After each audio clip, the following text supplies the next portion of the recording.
Class 12 এর জন্য বায়োলজিতে একটা খুব গুরুত্বপূর্ণ কোশ্চেন হয়, সেটা হচ্ছে ল্যাক অপেরন বলতে কি বোঝো।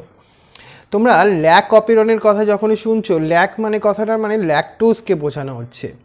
একটা ব্যাকটেরিয়া সেলের ক্ষেত্রে ল্যাকটোজ ফুড, এই যে ল্যাকটোজ কী ধরনের ফুড, এটা একটা দ্বিশর্করা বা ডাইস্যাকারাইড, যেটাকে তুমি ভাঙলে সেলের মধ্যে যখন মনোস্যাকারাইড তৈরি হয় তখনই ওটা থেকে তোমার এনার্জি তৈরি হয়।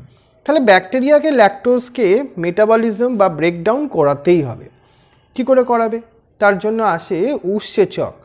এই উৎসেচকগুলো তৈরি হয় একটা জিন থেকে, বিটা গ্যালাক্টোসাইডেস।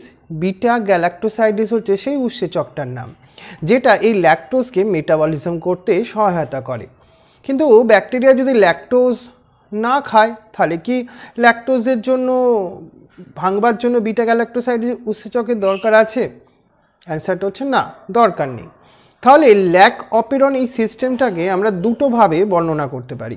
একটা হচ্ছে ল্যাকটোজের উপস্থিতিতে, আর একটা হচ্ছে ল্যাকটোজের অনুপস্থিতিতে।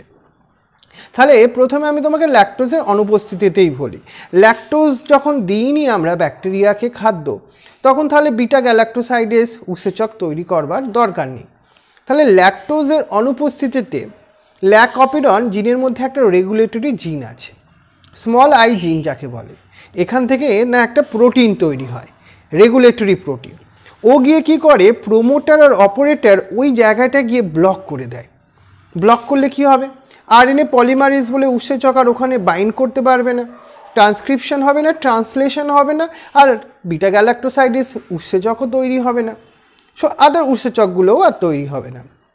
কিন্তু যদি আমরা ল্যাকটোজের অনুপস্থিতিতে দেখি, তখন কি হয়, ওই রেগুলেটরি প্রোটিনটার সঙ্গে ওই ল্যাকটোজের বা অ্যালোল্যাকটোজের একটা সংগঠন হয়ে তার গঠনিক কনফিগারেশন চেঞ্জ হয়ে যায়। তখন আরও প্রোমোটার অপারেটর রিজিয়নে ওই রেগুলেটর প্রোটিনটা গিয়ে বসতে পারে না। না বসতে পারলে কী হবে, ওই জায়গাটা তো ফ্রি আছে, ওখানে আরএনএ পলিমারেজ নামক উৎসেচকটা গিয়ে বসে পড়ে। আরএনএ পলিমারেজ উৎসেচক বসা মানে তার পরবর্তী ট্রান্সক্রিপশন, তার পরবর্তী ট্রান্সলেশন প্রসেস দ্বারা বিটা গ্যালাক্টোসাইডেস উৎসেচক তৈরি হবে, পারমিয়েজ এবং ট্রান্সঅ্যাসিটাইলেজও তৈরি হবে। তাহলে বিটা গ্যালাক্টোসাইডেস তৈরি হওয়া মানে যেটা ল্যাকটোজের মেটাবলিজমে সহায়তা করবে। তাহলে এইভাবে আমরা জিনিসটাকে এক্সপ্লেন করব, একটা ল্যাকটোজের অনুপস্থিতিতে আর একটা ল্যাকটোজের উপস্থিতিতে। দেখো বুঝতে পেরেছো তো, একদম ক্লিয়ার। Lack operon system